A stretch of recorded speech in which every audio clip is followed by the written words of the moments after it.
அனைவருக்கும் இனிய மாலை வணக்கம். என்னடா தேங்காய் மூடியை காட்டுறானேன்னு பார்க்குறீங்களா?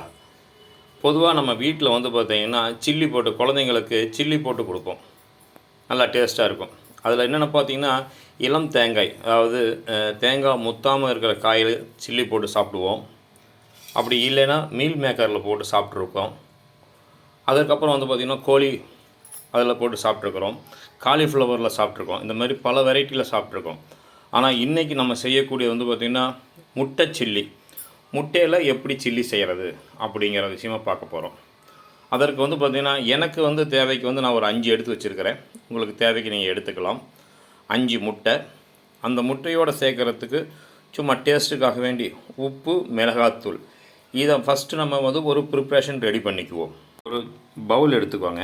அந்த பவுலில் பார்த்திங்கன்னா 5 முட்டையையும் நல்லா உடைச்சி நல்லா ஊற்றிடுங்க.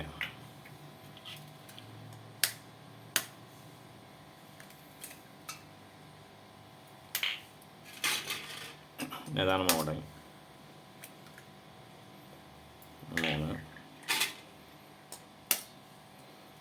4 நான் ஒரு 5 முட்டை எடுத்துக்கிறேன். போதும், எங்களுக்கு போதும் அப்படிங்கிறனால நான் 5 முட்டை எடுத்துக்கிறேன்.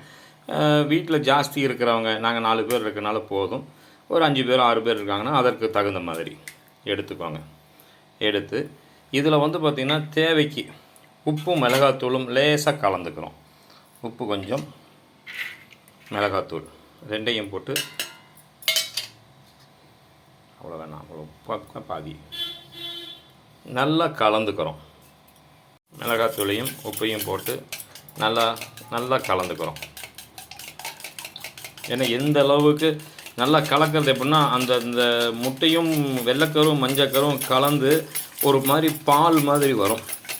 அந்த அளவுக்கு நல்லா அடிச்சுக்கணும். ஏன்னா அப்போ தான் பார்த்திங்கன்னா அதோடைய ரிசல்ட் நமக்கு கிடைக்கும். ப்ரிப்பேர் ஆகி நல்லா மிக்ஸ் பண்ண முட்டையோடைய வெள்ளைக்கரையும் மஞ்சக்கரையும் உப்பு மிளகாத்தூள் போட்டு நல்லா கலந்தாச்சு. இதற்கப்புறம் தான் மெயினான விஷயம். ஒரு சின்ன பவுல் எடுத்துக்கோங்க. முடிஞ்ச பிளேட் மாதிரி இருந்தால் எடுத்துக்கோங்க. இதில் கொஞ்சோண்டு எண்ணெய் சேர்த்துக்கோங்க. எதுக்காக வேண்டினா இப்போ இந்த முட்டையை இதில் தான் நம்ம ஊற்ற போகிறோம். ஸோ அது வேவிக்கணும், ஆவியில் வேவிக்கணும். அப்போ முட்டை ஒட்டிக்கும், பாத்திரத்தில் ஒட்டிக்கும். பாத்திரத்தில் ஒட்டாமல் இருக்கிறதுக்காக வேண்டி கொஞ்சோண்டு ஆயில், நான் நல்லெண்ணெய் ஊற்றிருக்கிறேன். இருக்கிறவங்க ஊற்றுங்க, இல்லைன்னா ஆயில் இதை ஊற்றி இதை எடுத்து அதில் ஊற்றிடணும்.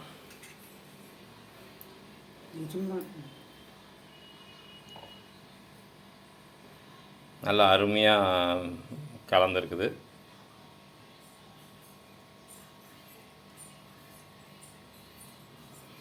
இதை என்ன பண்ணணும், நம்ம இப்போ ஆவியில் வேவிக்கணும். ஆவியில் வேவிக்கிறதுக்கு என்ன பண்ணுறோம், ஒரு இட்லி பவுனில் தண்ணி ஊற்றி, ஏற்கனவே நம்ம ரெடி பண்ணி வச்சுட்டோம். தண்ணி ஊற்றி அதில் அப்படியே வச்சுட்டு அப்படியே போட்டு மூடிடலாம். மூடிட்டால் ஒரு 5 நிமிஷம் நல்லா வேகட்டும். ஒரு 15 நிமிஷம் நல்லா வெந்ததுக்கப்புறம் பார்த்திங்கன்னா அப்படியே கும்முன்னு இந்த மாதிரி நல்லா வெந்து அப்படியே இருக்கும். இதை எடுத்து நம்ம இப்போ அடுத்த வேலை செய்ய போகிறோம். எப்படி என்ன செய்கிறோங்கிறத பாருங்கள். பார்த்திங்கன்னா அதை எடுத்து கொட்டினோடனே அப்படியே அழகாக விழுந்துடும். 1-2 உடையும், ஒன்றும் பிரச்சனை இல்லை. இதை கொஞ்சம் நல்லா ஆற விட்டுடுங்க. நல்லா ஆறுனதுக்கப்புறம் சின்ன சின்ன பீசஸாக, ஏன்னா இப்போ வெட்டணும் அப்படின்னா கொலன்னு ஆகிடும். கொஞ்சம் ஆறுனதுக்கப்புறம் பார்த்திங்கன்னா சின்ன சின்ன பீஸாக நமக்கு சில்லி என்ன சைஸ் வேணுமோ அந்த சைஸில் இதை கட் பண்ணி ரெடி பண்ணி வைக்கிறோம். பார்த்திங்கன்னா அந்த வெந்த முட்டையை சின்ன சின்ன பீஸாக நமக்கு தேவையான சைஸ் நான் சின்னதாக கட் பண்ணியிருக்கிறேன். உங்களுக்கு தேவைன்னு கொஞ்சம் பெருசாகவும் கட் பண்ணிக்கலாம், இல்லை இன்னும் கொஞ்சம் சின்னதாக கட் பண்ணுறதுனாலும் கட் பண்ணிக்கலாம். உங்களுக்கு சைஸுக்கு தகுந்த மாதிரி நான் கட் பண்ணிக்கிட்டேன். இதில் பார்த்திங்கன்னா சில்லி பவுடர் பொதுவாக மார்க்கெட்டில் கிடைக்கிது. இல்லை எங்களுக்கு நாங்களே, சிலர் என்ன பண்ணுவாங்க, நாங்களே ப்ரிப்பேர் பண்ணிக்கிறோம் அப்படிம்பாங்க. கடலை மாவு போட்டு செஞ்சுக்குவேம்பாங்க. அது அவங்கவுங்களுடைய தனிப்பட்ட விருப்பம். நமக்கு தேவைக்கு கொஞ்சம் தேவையாக சில்லி பவுடரை போட்டு இதை பார்த்திங்க, இது இப்போ நான் வச்சுருக்கிறது மார்க்கெட்டில் கிடைக்கக்கூடிய ஒரு சில்லி பவுடர் ரெடிமேடாகவே கிடைக்கிது, எங்கள் ஏரியாவில் கிடைக்கிது. இந்த சில்லி பவுடரை இதில் மிக்ஸ் பண்ணி ஒரு 15 நிமிஷம், ஏன்னா இதில் பார்த்திங்கன்னா இப்போ நம்ம தண்ணி லைட்டாக கலந்து தான் மிக்ஸ் பண்ணுவோம். தண்ணி தேவையில்லை. இருந்தாலும் சில நேரத்தில் பார்த்திங்கன்னா ரொம்ப ட்ரை, ஏன்னா முட்டை நல்லா ட்ரை ஆகிருக்கு, நரம்புலாம் ட்ரை ஆகிருக்கும். ஸோ அது மிக்ஸ் ஆகிறதுக்கு லேசாக தண்ணி தெளிச்சுக்கோங்க. தண்ணி தெளித்து நல்லா கலந்துக்கோங்க. இப்போ நாங்கள் வந்து இதில் தண்ணி மிக்ஸ் பண்ணல, அப்படியே கொஞ்சம் சூடாகவே நான் கட் பண்ணதுனால அதில் விட்ட தண்ணியாகவே நல்லா இது ஆயிடுச்சு. இப்போ நல்லா கலந்து வச்சாச்சு. இது ஒரு 5லேருந்து 10 நிமிஷம் இப்படியே விட்டுடுங்க. ஏன்னா அப்போ தான் வந்து எல்லாமே வந்து மிக்ஸ் ஆகி ஒன்றுக்குள்ளே ஒன்று ஊறும். ஏன்னா இது நம்ம செஞ்சுருக்கிறது வந்து பார்த்திங்கன்னா இப்போ இது ஒரு பஞ்சு மாதிரி. ஸோ இந்த எசன்ஸில் உள்ள விஷயத்தை பூரா அந்த வெந்த முட்டை வந்து சக் பண்ணணும். அதுக்கு ஒரு 5 நிமிஷம் டைம் வேணும். ஒரு 5 நிமிஷமாக 10 நிமிஷமாக அப்படியே விட்டுடுங்க. அடுப்பில் ஒரு சின்ன வாணலி சட்டி வச்சு அதில் தேவைக்கு மட்டும் எண்ணெய் ஊற்றுங்க, நிறைய எண்ணெய் ஊற்ற வேண்டாம். ஊற்றி இதை அப்படியே நல்லா பொரித்து எடுத்துட வேண்டியதுதான்.